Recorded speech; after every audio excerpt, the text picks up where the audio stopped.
We have a third guest again this time around.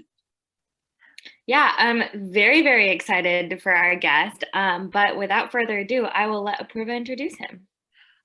So everyone, I'm super excited to introduce to you a former finance slave, a really, really cool former Starbucks barista to now the most popular up-and-coming choreographer, dancer, who's based out of not one continent, but two. Most importantly, one of my good friends from Drexel. Ladies and gentlemen, Ria and I would love to introduce to you Tanishq Joshi. What? We needed like a screen. You had to write it. You had to write. Like you had it written. That was so good. This is all like, this is all on the floor because I get to see you after so long. Wow, that you could. Dude, I feel like we should have. We needed to like Prince's Diaries this and have like two things in front of his face, and it like went out. I mean, we're not even good with our production levels yet, Tanishq. But if we had everything done, we would have had like all the exciting background music to welcome you as well. And then one day, like maybe we can get in person and do the podcast. There we go. There you go. Hey, we can do round 2 in LA when you're here and I'm there at least. Oh my God, FOMO. You can come. Tanishq, we're so excited to have you on the pod. He is a part of my past. He is amazing, and the three of us here have one thing in common: we're all dragons. So go Drexel, go Dragons. Apurva's the only one wearing her Drexel sweatshirt. I'm a proud dragon. So am I, but I don't have the merch. But I am too, but I do, like, you can tell me if you feel this way, but I think Apurva has the most like college spirit out of anybody I know. Right, because she also represented, right? Yeah. For the team, and she was doing the most. Like I think she was doing the most out of the three of us. Like with Drexel and Drexel associated activities and everything. Yeah. Business, sports, enough. Everything. This is not about me. This is about Tanishq, sorry. Tanishq, take it over. How are you feeling, buddy? Tell us how you are. So I'm good. After Drexel, a lot of things happened as we were talking before. It was a roller coaster from Philly to move to New York to LA. We'll talk about that later. And then finally right now in India, in Indore, my hometown, home city. And I'm feeling good. I feel mentally good. I am working as an adult finally, but not in the field that I thought I would, which we'll talk about again in this conversation. And I couldn't be happier with where I am right now because I am seeing all my goals. I am working towards them and I hope to achieve them one at a time, one day at a time. So yeah, hopefully everything goes well. And I am happy to be talking with my fellow dragons, Ria and Apu. And yeah. Yeah, well, we're so excited. I think you even just kind of like, you did a really good job of giving everyone like a trailer about what the episode was about. And I also thought of new questions, just letting you know, Apurva. But honestly, I would love to kind of just get started. Like, I love how you kind of also are an urban nomad, just like us, good or bad, I don't know. But apparently we all just move around a lot. We should trademark that term. We should, literally. But I guess tell our followers a little bit more about yourself. Like, I know you said you're from Indore, like what made you even come here? Like, just tell us a bit of your journey. So I was born and brought up in Indore until I was 16, 17. I was in Indore, never moved out at all. Hardly ever visited like India, like, let alone abroad. But I decided to go to the US and luckily I got a scholarship. I got a full scholarship at Drexel. And I pursued finance as my major. And I decided to go to Philly because it was so diverse. It just seemed so cool. So I was like, why not? And all my friends were going abroad for studies, so why not? And yeah, I just moved to the US just like that at the age of 17. And it was crazy scary. And I was anxious as beep because I had never done something like that before, but I was really excited also. And I think that was the best decision I could have taken because that has shaped me, as I was telling Apu, that has shaped me who I am right now, who I am today.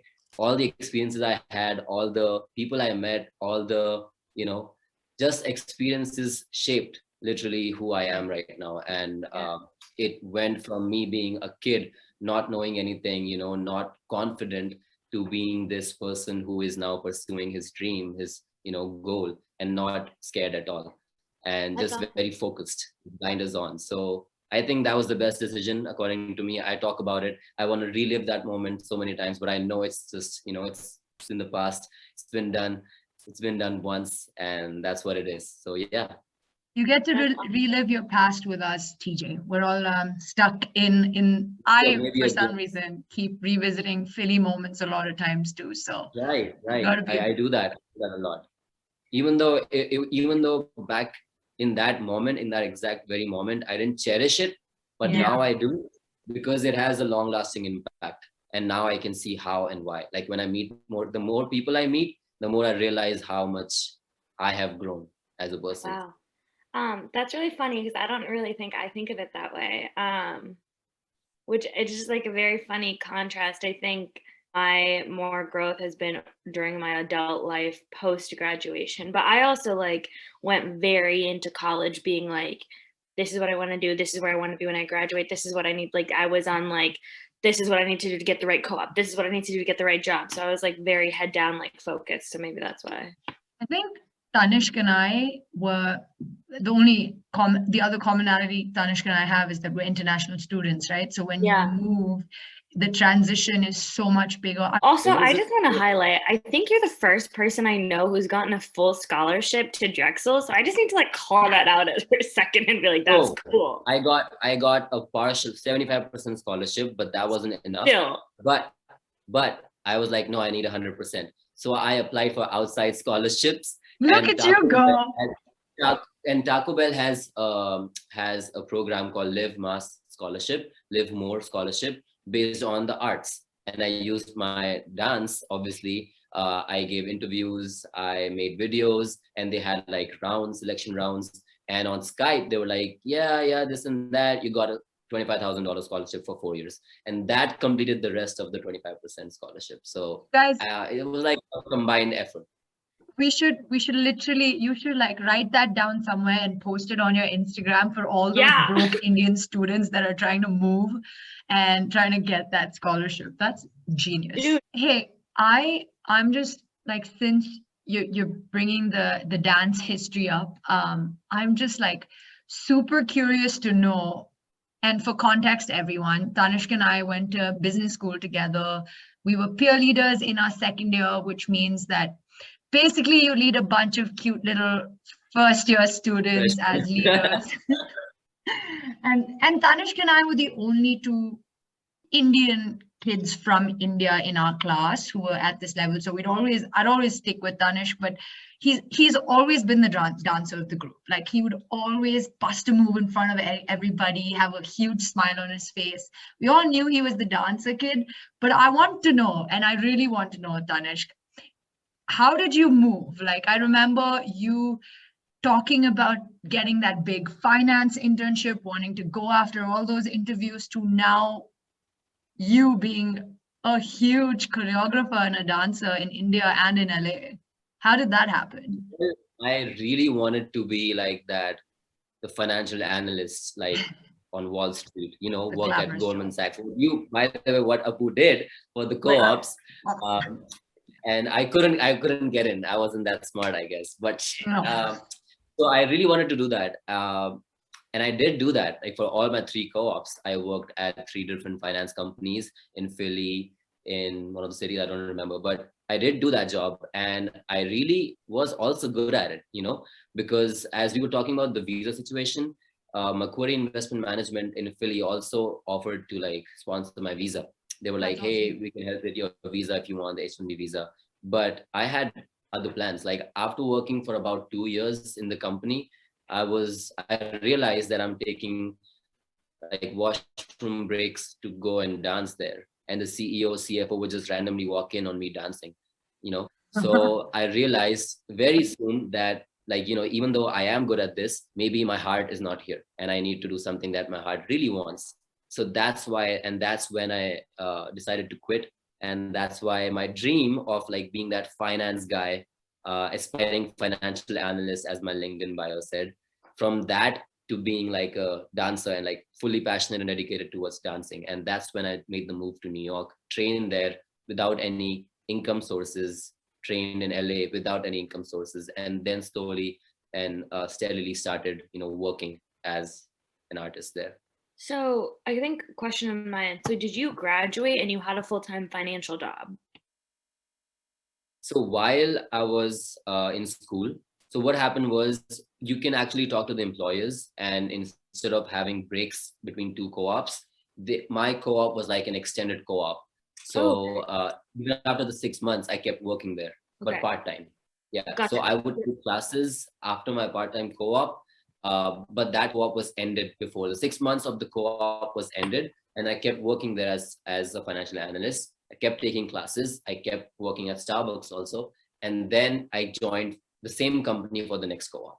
Okay. This guy, So that's how I worked for 2 years. I think it's crazy that all of us here have one thing in common. Ria just pinged me right now, and she's just that my type of guy, because all of us are workaholics. Ria works like 3 jobs a day. I used to work like 2 jobs when I was in college. You worked, and for everybody also, co-op means internship. That's a Drexel lingo. Sorry about that, but yeah. Or Northeastern too.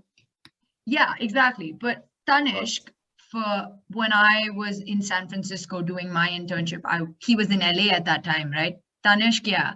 We were literally on the same course, and I would see his stories on Instagram, and it would just be all about dance, all about dance. And I would just be like, he's an international kid, and what is going on? Is he working, or like, is he dancing? And I would just never understand his schedule, and now it makes complete sense. The way you worked, I'm not even surprised. So still in college is when you realized, like, no, I want to go dance. Mm-hmm. Okay. So, and then keep going, sorry. Keep going. Yeah, go ahead. You were asking no, I was just trying to piece together a timeline, so please keep going. So the timeline was, I was in Philly for a good, as soon as I got into Drexel, like 2 months in, I started working at Starbucks. So classes, like full-time classes and Starbucks was always a thing throughout the 5 years. Okay. But those 5 years I actually completed in 4.5. Okay. So I had like 6 months to myself, which is when I worked in Macquarie, moved to New York, and moved to LA at the same time. It was like a 6-month rapid moving from one city to the other, because that's when I realized what I want to do. But I was dancing from like sophomore year. I joined a crew, Creative Reaction. That's when they were like, this Indian kid has some potential, let us train him. And I really owe everything and a lot of it to those people like who really trusted in me. They saw me in a dance class. I used to take classes in Philly also, 21st and Chestnut. Yeah. Dance class. Yeah. I used to take classes there, and then just one of those days when one guy comes up to me and like, hey, I have a crew called Creative Reaction. I'm the director. If you want to join the crew, you're most welcome. Rehearsal start tomorrow. And I joined the crew, and within like a flash, months passed by. I was doing World of Dance. I was doing a concert with Pharrell Williams with 100,000 people in front of me. Like it was just crazy. It was just crazy. And he even offered me that I can set a choreography, like a choreography set of my moves, my movement for that. And so many things that happened. Beyonce's choreographer Jaquel Knight judged a competition, and out of like 75 crews in the US, we won. And because of that competition, we got to perform for Pharrell Williams. And like artists that were before us were like Travis Scott, Jay-Z. It was like crazy. It was just like everything happened so fast. I didn't even know what I was doing and why I was doing that. But it was all because I joined that crew, because I was dedicated to that crew. But that was my lifestyle, like taking classes, doing Starbucks, and then dancing with the crew. These 3 things before the job part came in, before Macquarie came in, before all the co-ops came in. Okay. So that's when it changed. That's when it got super hectic. Like that's when even my GPA dropped for like 2 solid years. I never fell off the dean's list though, but it was still like low for an Indian, for a South Asian. Like you both know. I know. So I know that. I was still always part of the dean's list, but it was still like 3.6-ish. And I was always the type of guy who was like 3.9 or nothing, So I know that feeling. Yeah, junior year, I think it felt like it actually, I was off once for 1 quarter or something. But yeah, that was the timeline. And then by the end of the senior year, which I completed before, like 1 quarter, 2 quarters early, that's when I started working in Macquarie. We moved to New York to train. That's when COVID was like about to happen. And as soon as I moved to New York to train, COVID happened. I was training like, indoors in my apartment. And that's when I was like, well, LA is kind of open. Let me just move Yeah. to LA. Out of nowhere, I just moved to LA mid June of 2019. And then, 20, yeah, 2020 or okay, 2019? 2020.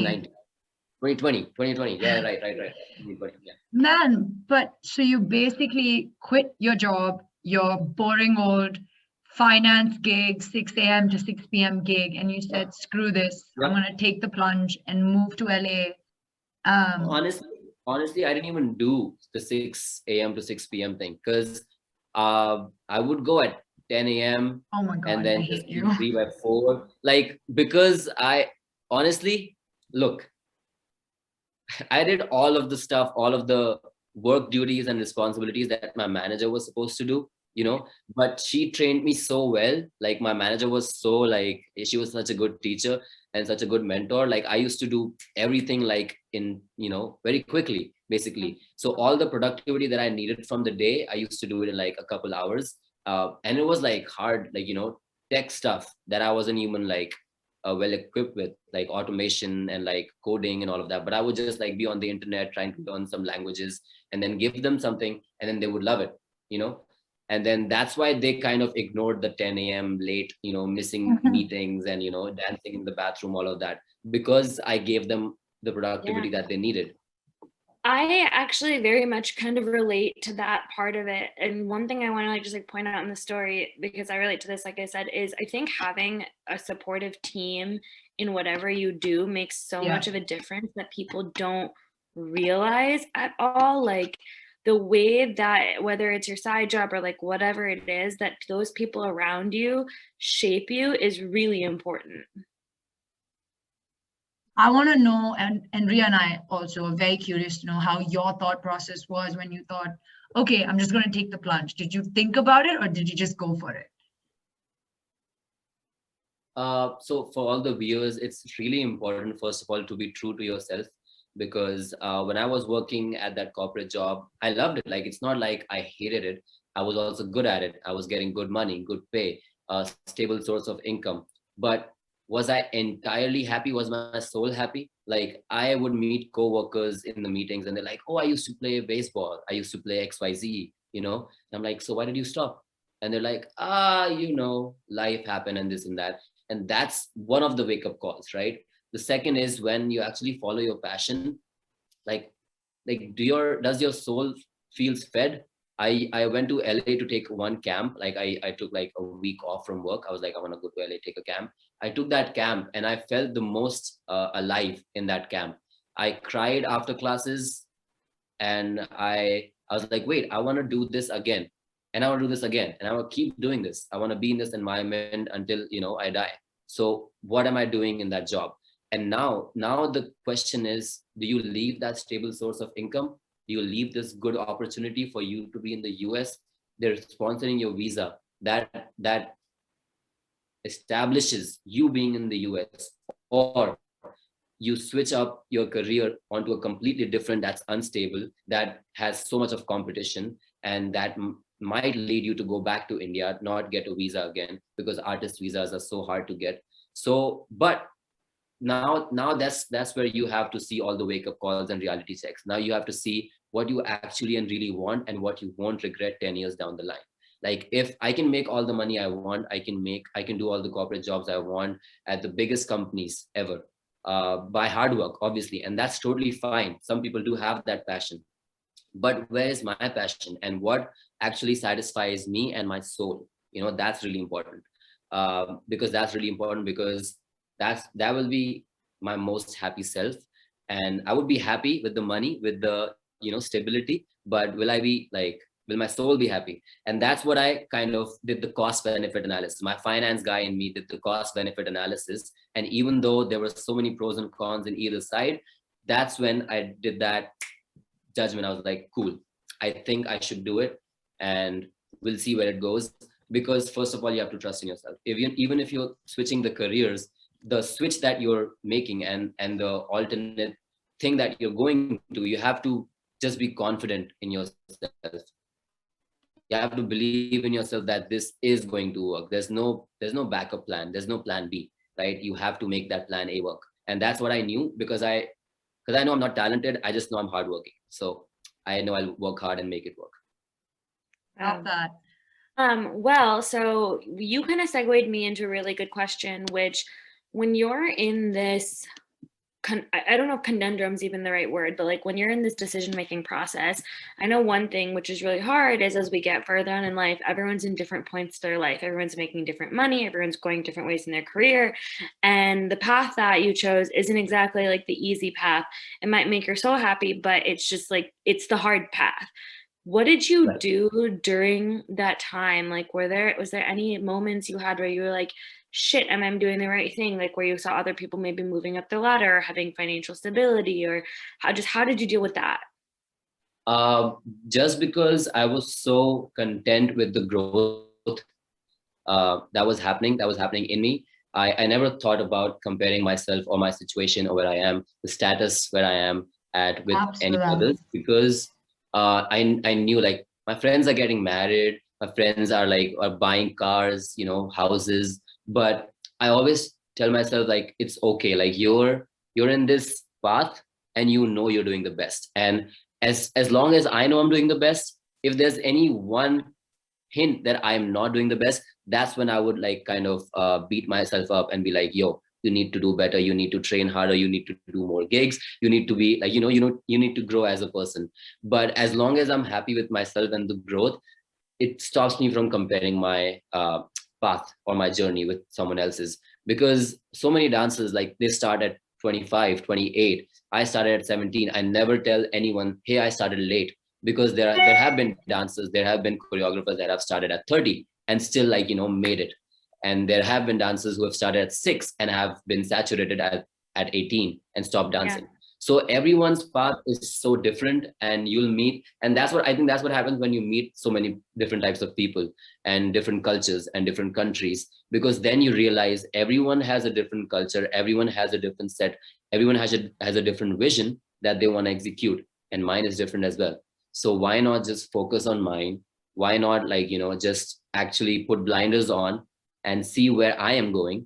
And if I'm happy with where I am going, that should not meddle with where other people are going, because I'm always the person who's happy for other people's success, even if they're in the same field as I am, even if it's in dance, arts, entertainment. If I see my musician friends making it big in a band, or like dancer friends getting like a gig, I recommend my friends all the time. Like if I see like male dancer, I would send my profile and my friend's profile as well.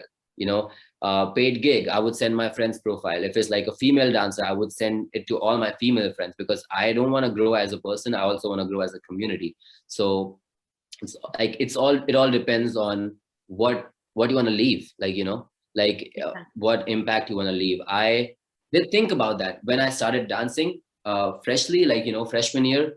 It was all about me. But again, as I met more people, as I met more dancers, more artists, that made me realize like it's not about me. It's about whether I'm leaving an impact. If I'm teaching in a workshop, it's about the students. It's not about me. It's not about me giving a dance showcase. It's about the students learning a piece and what knowledge they got. So it's a change in perspective. So all the viewers, if you're feeling like you are comparing yourself with others, just be true to yourself and be like, hey, like if I'm happy with the path and the vision that I created for myself, if I'm content and satisfied with that, just keep on going and trust that you will get there, and the path that they are right now, maybe that you're going to get that in 5 years down the line, but you will get there. I think it's amazing that you've kind of reiterated the fact that if you're choosing your passion over what the society prescribes for you, it'll take time. It's a lot of hard work, but you'll get there because you're happy doing what you love, Exactly. So I'm really it's going to take a lot of wrong steps, a lot of wrong decisions. like to reach to that B point. Like it's not just A to B, it's A to O, wrong, wrong, wrong, wrong to B. And you won't reach that B unless you make that wrong. So actually be grateful for the wrongs that you do, the wrong decisions that you make. Yeah, I actually love that you said that, because that's something that I like recently have been thinking about a lot too. Like my life has gone 460 degrees this past year, but like 2021 started off with a lot of wrongs, but if they didn't happen, my life would never be on the right path. Exactly.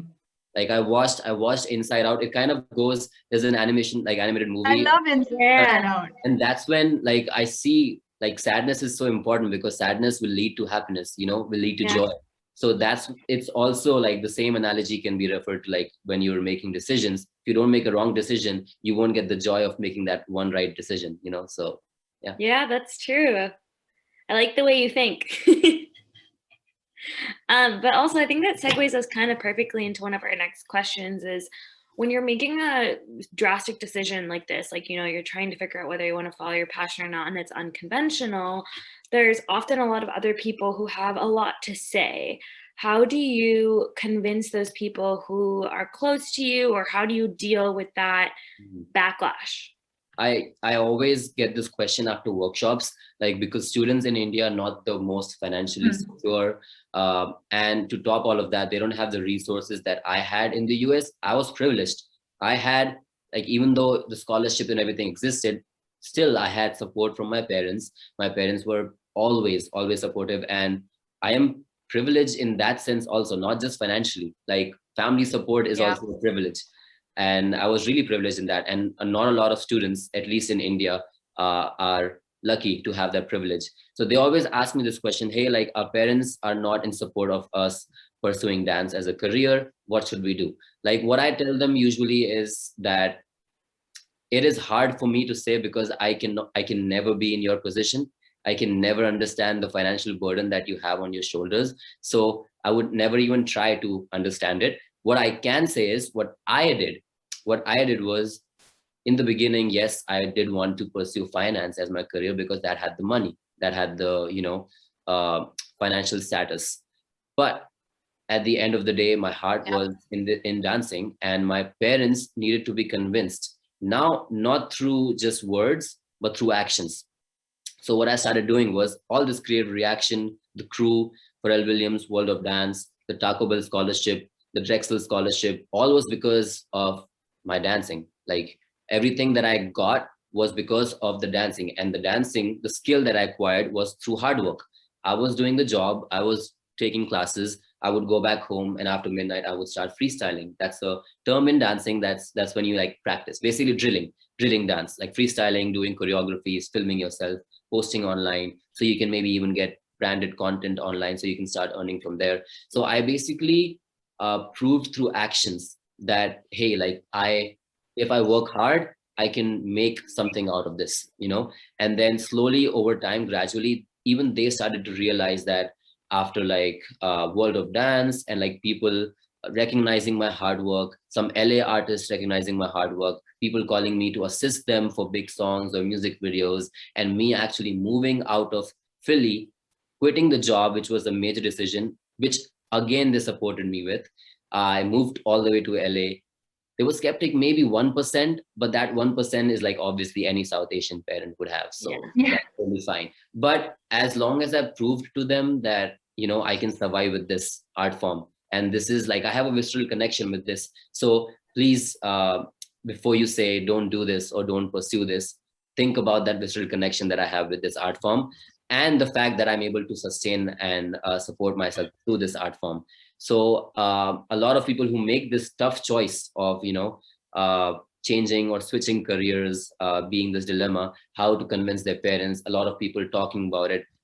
They didn't work all the nights, and they weren't up all the nights that you were working hard yourself with. You were working on your craft or whatever, that job application or resume or that blog or that podcast.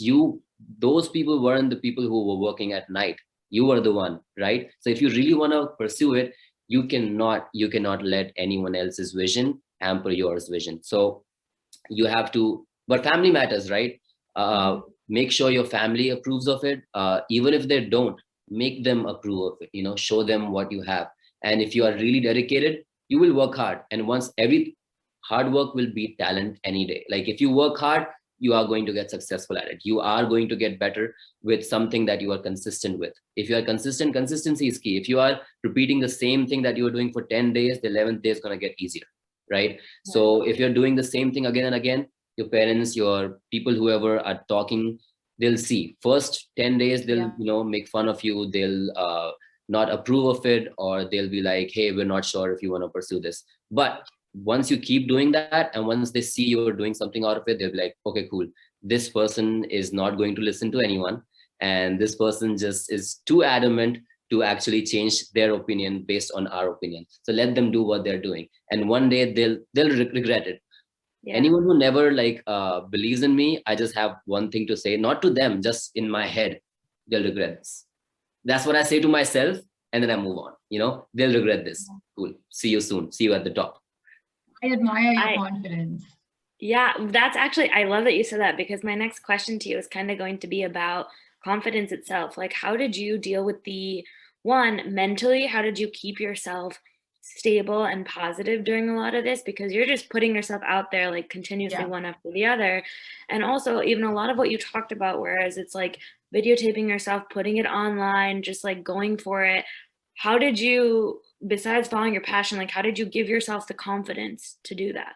So it started off very, very it shouldn't have started off the way it did. But again, wrong decision led to something right. I did it for validation. Matt Stefanina, boom, boom, popular, likes, comments, and all that. I'm like, cool, I like this, why not? Him posting a video of mine that I recorded and me getting like 1,000 followers in one swipe, that's cool, right? But then after that LA camp, when I cried after that class, things changed, things change once you let things happen.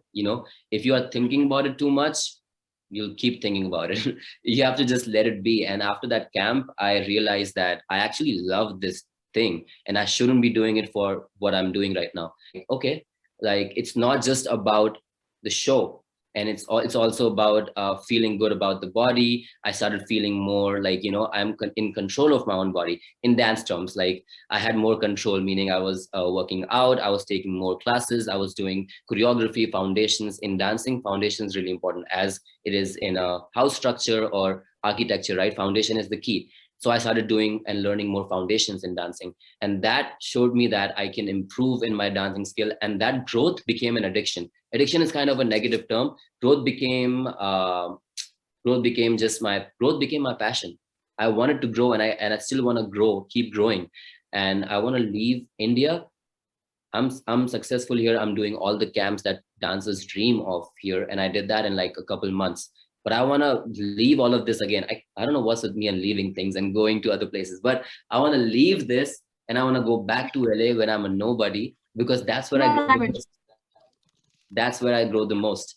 And it's crazy because that's how I developed the confidence, by seeing growth in myself.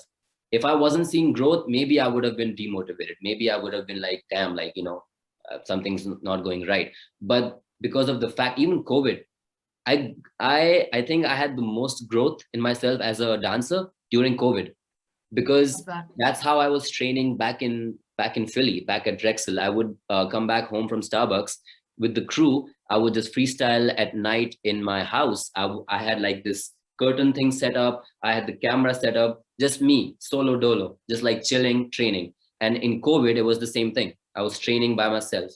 And that's where I realized, wow. And when I was training, someone else wasn't. I always tell that to my students, that when you're not training, someone else is.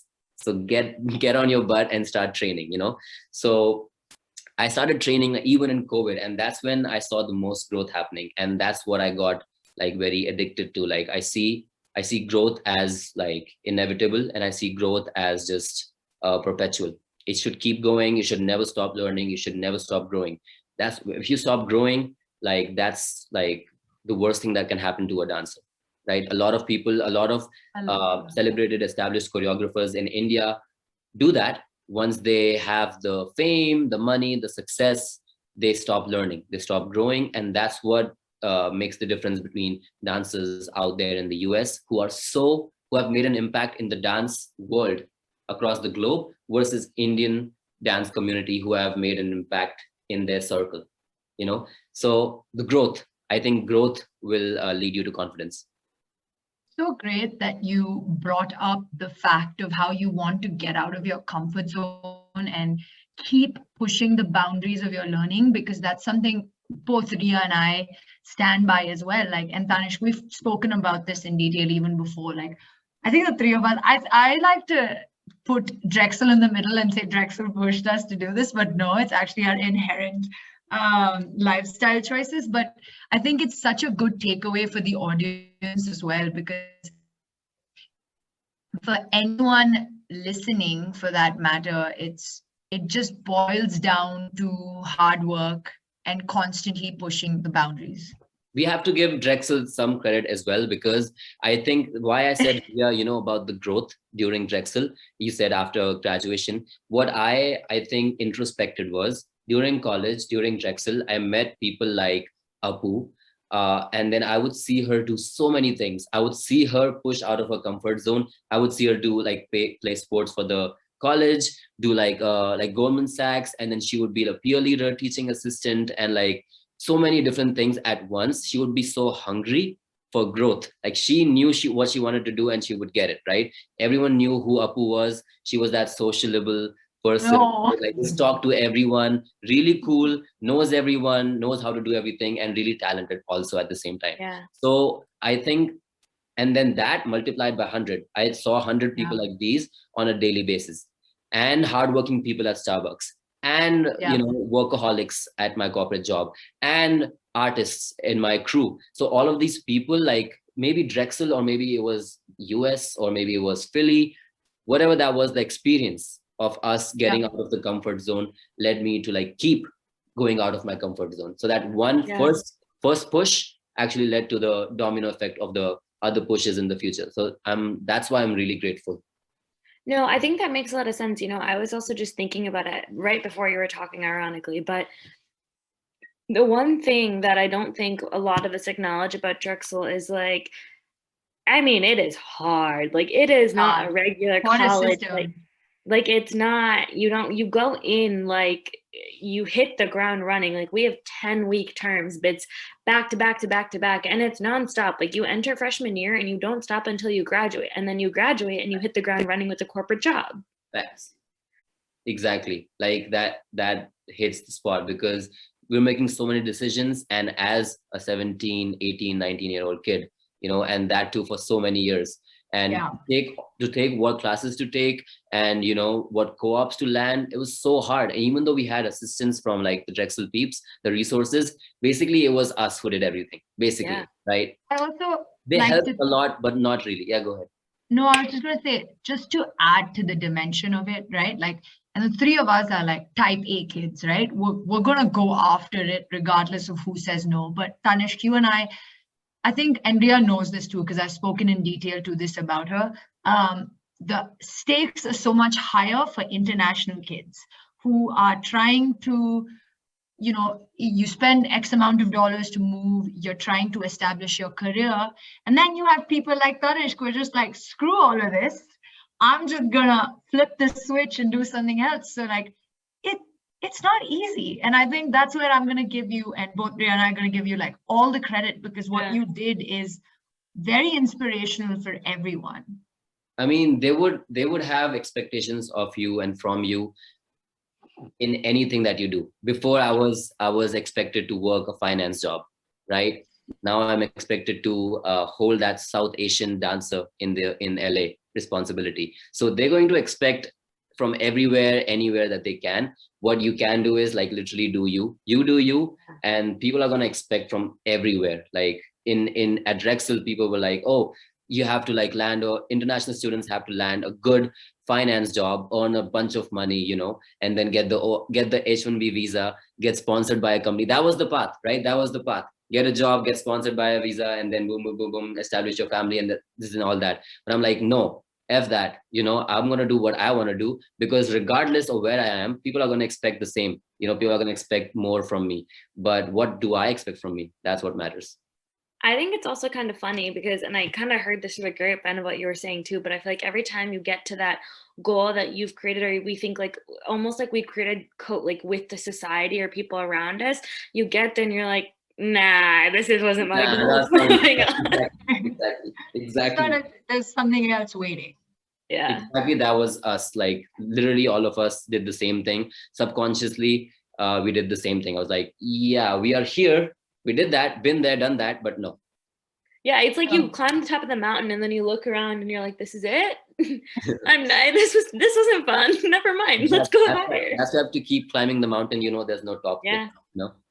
What were some of the lessons that you kind of picked up as you made this conscious decision to move? Like, it's one thing going from like, oh, I was a financial analyst to like in PWM, which is private wealth management, to like investment banking, which is like you're moving laterally within the same industry or whatever.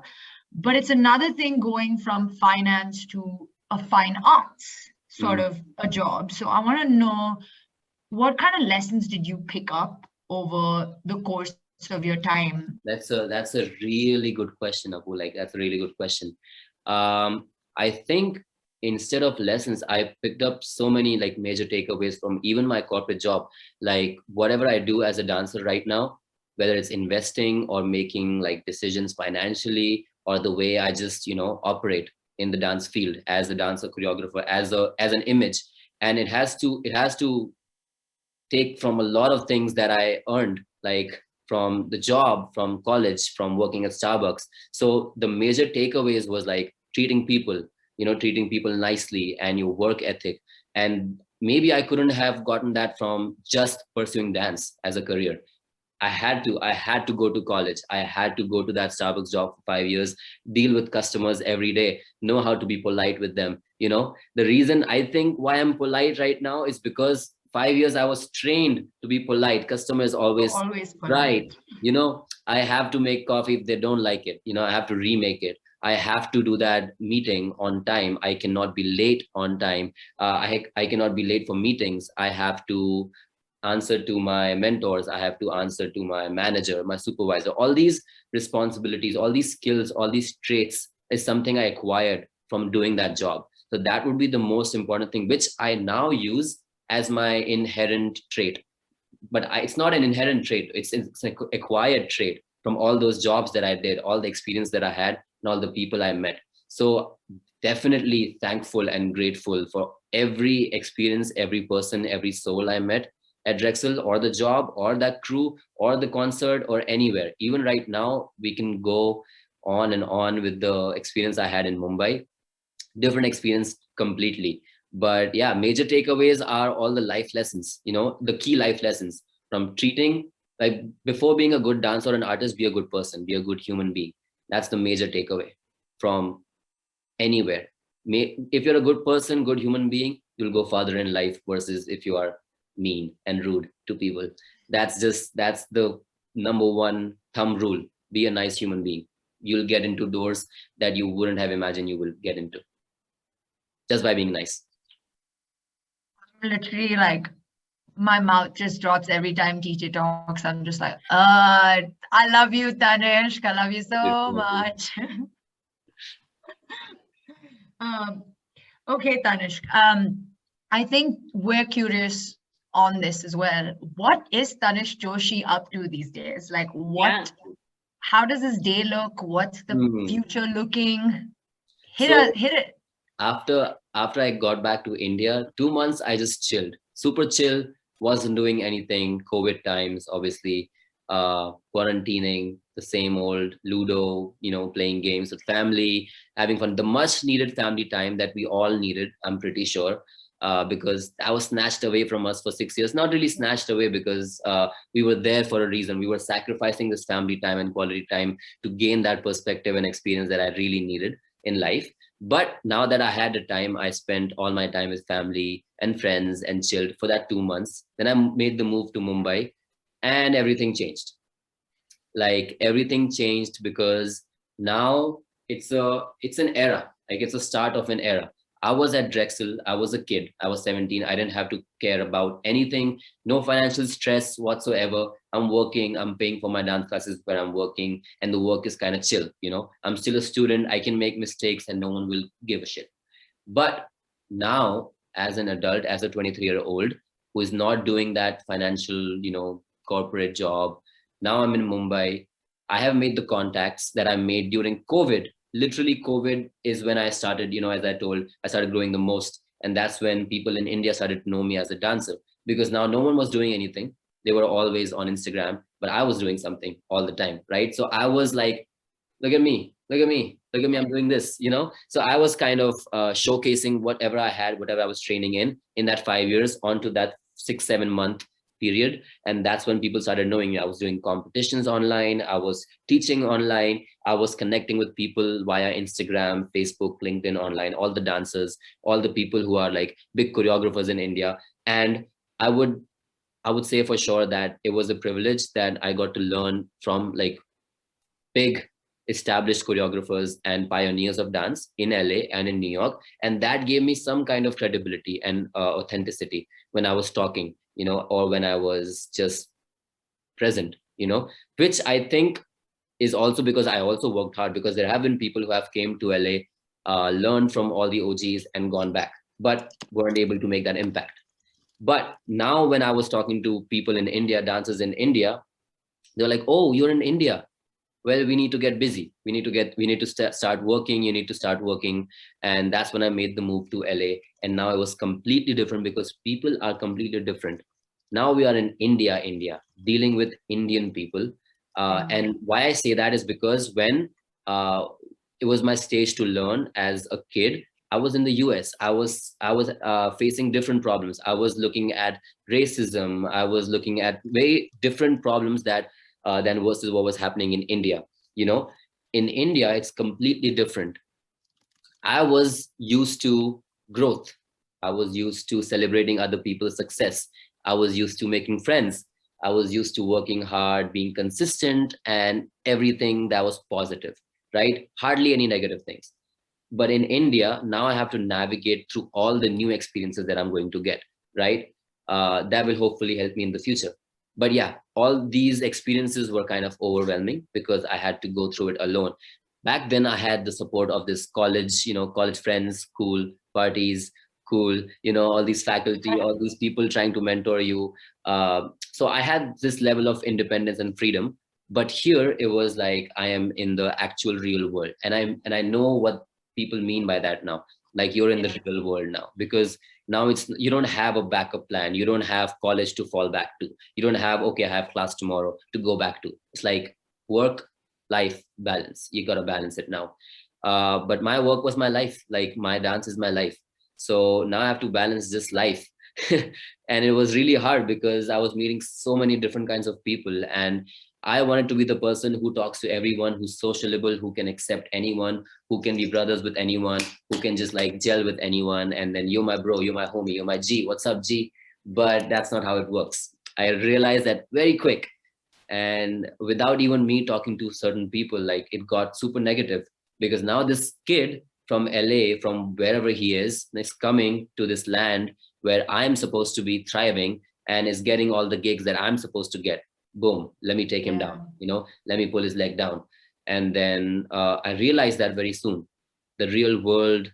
And then I was like, okay, I need to have my circle tighter. I need to have my communication limited. I need to have my energy protected. And so it was like a different kind of experience that I got in these like short few months, like 5 6 months. But because of my work ethic, I didn't stop working. One thing was consistent, was what I learned freshman year, it's growth. And I kept the growth in my mind, and I kept working on my growth. And as I was working on my growth, I started getting offers and people. So basically like I started finding my people, like my vibe attracted my tribe. And I started meeting people who are like-minded, and I am the type of person who's never feeling low or feeling any type of way if there's someone else who's better than me in the room. because that's when I grow the most. If someone else is better, so I can, learn from you. If I'm the best in the room, who will I learn from? People will get to learn from me, and it's okay. I'll provide it to them sometimes, but like I want to grow too, like, as a person. So I always hung out with people here who are better than me, and I'm totally okay with calling them better. I always respect them. I respect the OGs. They've been in the game longer than I have. I started like 6-7 years back. You started 14 years, 20 years back. And so give me all that knowledge so I can get better than you, you know? So I started doing that. And that's when I realized, okay, like there's a way of living this life also. Like it's almost like living like a new chapter of the same life, and that's what's happening right now. I'm doing camps, I'm teaching wherever I go. People are like, oh, we thought you would be arrogant, you would have attitude, you would have. Whoever said that doesn't know you. That's I'll why. come and hit That's them why. for you. That's why. Once you get the level of training or the level of connections in LA, people automatically have an image for you, and that's the Indian culture, right? How we had the culture shock in the US, I had culture shock in India. So it's completely different, and I'm from India. It's very crazy. It's ironic, but I realized that very quick, and I started protecting my energy very soon from all these people. And I focus on one thing, which is me, my craft, and the people I actually trust, and the people I actually care about, family. So coming back to family always. I love that. I literally was messaging Apurva on the side, but like I'm just so confused because you keep reading my mind. Like every single time I was trying to like figure out how to even basically ask a question that addressed this, because I don't know necessarily if it's like place, I will say, because I think that both Apurva and I have gone through even like similar things to what you were talking through, and we're all obviously in different places, but maybe it's just a part of the age that we start to enter, and also kind of what people see when you go after what you want. Like I know there's always that saying that a lot of people say, which is like, as you go up on your own ladder, you lose a lot of people. And I never believed that, because I was like, well, if you don't do anything wrong, why would you lose people? Like it didn't make mathematical sense to me. But it's kind of like, I think even you kind of alluded to it. It's like, no, it is true. And then it goes to protecting yourself from that negativity. Yeah. You have to match the frequency. Like I'm not gonna go low to match your frequency. You have to come up to match mine, So it's really important to like keep doing what you're doing. And once you know that, find the right people, because you do need people. It's not always like solo.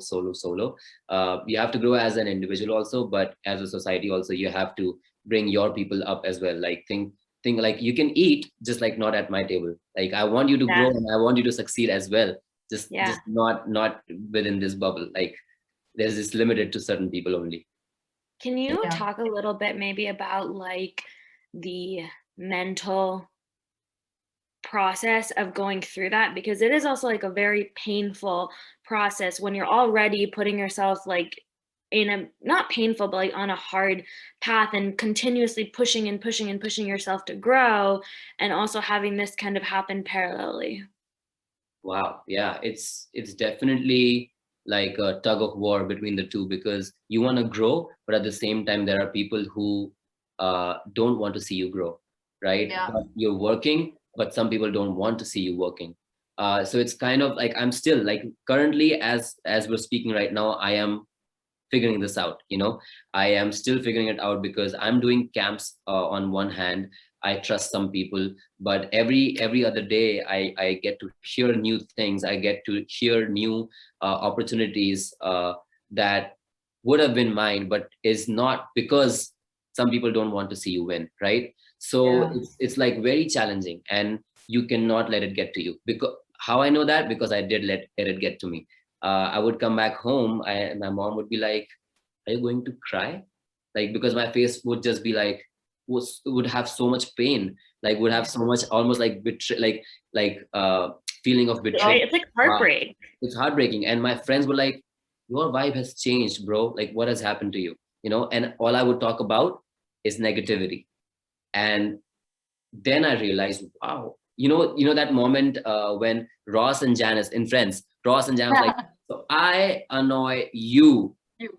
I annoy you. I'm like, oh, that moment happened. And I was like, wait, I am being that person, that negative person who's talking so negatively about everything and then just going into a spiral and keeps going down and further down and is not being able to come back up. I'm like, cool, no, come back up, because I like to be in control of not just my body, but also my thoughts, right? As a dancer. And I'm like, yeah, no, I need to get out of this. And sometimes it's just like pushing, like literally forcing yourself. Um, I don't want to loosely use the term depression, but I was definitely upset with a lot of things. And I was like genuinely sad with a lot of things happening around me, if not depression. And I think what I did was just talk about positivity. I celebrated the people who are with me versus crib about the people who are not with me. Like I stopped focusing on how people are treating me. I started to work on how I treat people. So this just went into an upward spiral, and hopefully that keeps going because I'm still in that phase right now. It's a good thing that you said right now, because like it's such a, you can even draw parallels in the corporate world, right? Like it's such a normal thing that happens from on a day-to-day basis. Like you grow up the ladder, and I've noticed this after having moved from the Western setting to now the Indian setting. And this could be anywhere, but I notice it more here, obviously. But it's just like there's always this catty behavior behind the scenes that you're trying to not give attention to, but you inadvertently do give attention to it. So someone actually told me this as I was figuring out like my professional life after moving to India. They said, and I was complaining about all these nitty-gritty things, and they were like, you're giving all those people control of your mind when you complain about them, as opposed to taking that control back and reflecting as to what you can do to get better. Because the second you keep comparing, complaining, and yelling at people around you, you're not going to help yourself. You're going to make it so much more miserable. So, I mean, I'm really glad you brought that point up. Every time something like that happens, like even for the viewers, for both of you, for myself, talking to myself, that whenever there's a conversation happening that you see that there's no growth in it, and there's nothing that can good come out of it, just leave that conversation and do something productive and do something that will actually help you grow. Whenever people are talking gossip, people are talking something that's not like going to help me, or my like that's not going to broaden my horizon, I stop listening to that. I focus on what actually will broaden my horizon. So it's very important. Like there will always be conversations that you can get sucked into and just get into that negativity, and it will keep going. But it's really important. That's why people who you are with is so important. Like if you are around 4 people who are just gossiping, you'll be the 5th person to gossip. But if you're around 4 people who are like artistic and who want to broaden the horizon, you'll be the 5th person who want to be artistic and broaden the horizon. Yeah, I want to highlight a takeaway because I think we've all danced around this, but the most important thing I'm kind of hearing through all of this is that introspective into who you are and self-respect, reflection, introspective, and like really understanding yourself at every single point in your life path is very important, because there's always going to be noise around you. Everyone's going to have a different path. Someone could be very negative and noisy in their path, but it could be the wrong in their path to lead them to their right decisions. But what's the most important thing is you continuously knowing like about yourself and where on your journey you are, and checking in with you, because that's how you can make your own decisions and pull yourself out of places or acknowledge whatever is going on, and even like understanding how you want to deal with certain situations. Wow. Put blinders on. Like Tanishq says, you gotta put your blinders on. And everyone should have their blinders on, I can sit and talk to you for hours as to all of our experience, collective experience, obviously, but for the sake of time and to spruce things up a little bit, we like to throw our guests under the wheel with something we call a very amateur rapid fire round. All right, let's get it. So, TJ, we're going to throw you under the bus and hit you with some questions. So be as quick as you can. And yeah. Okay, you ready? One word answers. Cool. Let's go. First question. Mumbai or LA? LA. Contemporary or hip hop? Hip hop. Okay. Favorite Starbucks drink? White mocha with soy milk. Fave pre-dance snack? Red Bull. Kind of beverage, yeah. Okay. If you could collaborate with anybody, dead or alive, who would it be? UNEDITED. Best Okay. dancer ever, yeah. UNEDITED is a Uh, dancer choreographer who just recently got nominated for his work in Oscars. So like he's too talented and very old as well. Like so a testimony like to like you can be old, not old, damn, he's 30 something. But like people Oh, who are wow. no, like you know, in India, like if you're 30 plus, like, oh, you know, You're you old. can just sit around, your assistants can do the work. But that guy and his wife, both of them equally talented, doing off-Broadway shows, dancing for 2 hours straight up, choreographing for Disney movies, concerts, music videos, and on to some other level, like 5 years ahead of us. And once we reach that 5 year time, they're going to be 5 years ahead of us. So that's like, they're really ahead of them time. But yeah, Okay. I also have a random question that just popped in my head. What is the best collaboration you've done so far? Like the best Oh my collaborator you? Oh shit, that was a good one. Samo Mukherjee. Okay. So in India, there's this guy who Samo Mukherjee, really talented. I think my top three in India, and actually globally, like top five global he is. And he's such a nice person. He has shaped so much of my, like the way I think, the way I talk, the way I just like see art as what I want to do in life. And just me, not even dancing with him, we just talk. Like we just talk. He stayed in my apartment for like 20 days, 30 days, and he's really established. Like everyone respects him so much. And he's like, T, you are all I got, you know, because he keeps that tight circle. He keeps that protective energy bubble layer around him. And when he shared with me, his life is so much like, it has so much pain, it has so much hurt, it has so many lessons learned. And to overcome all of that and to be that and not even step out of the country and still be able to dance like that, way better than I could ever be. But I promise I'll be better than him someday. But like, it's crazy. It's crazy. Love that. Well, Okay. I have a question based off that. Favorite Indian choreographer? I was gonna say. Favorite Indian choreographer? Sagar Bora. Yeah, Sagar Bora. Yeah. Favorite American or Western collaborator or dancer? Ooh. It's not really a collaboration. Oh wow. Huh. Did I just throw a googly at you? You threw a googly at me because I didn't collaborate with I didn't collaborate as in like we didn't share the work. I worked for the guy, you know, and there's multiple guys. But I don't think there's one that fed my soul, you know, a collaboration that I was like really like with Sambo. When I made the video with him, I was like, wow, like this piece means something to me. Every time I watch it, I am left feeling inspired or I have a thought in my mind. So as of now, I haven't done any collaboration that I'm like, wow, I'm left thinking again. 2 years down the line, I'm watching it again. Okay, two last questions. What's your most aspirational brand you want to work with, or like your goal brand you want to work with? Tanishq. Hey, okay. I just want to end on this. Ria, do you have any other questions? No, the last one is what, yeah. The best piece of advice you've received so far? Another good.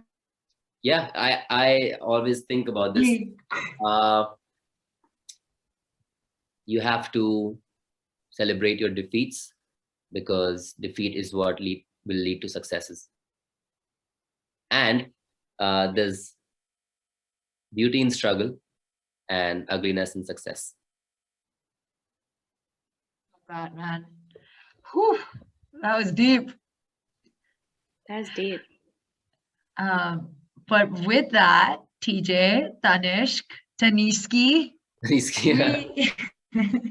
we just just wrapped up and you are our second guest so far. So we're very inexperienced and you've made it so easy for us to interview you and pick your brains. So thank you for being one of the most generous people we've had on the pod. You've been so real and genuine.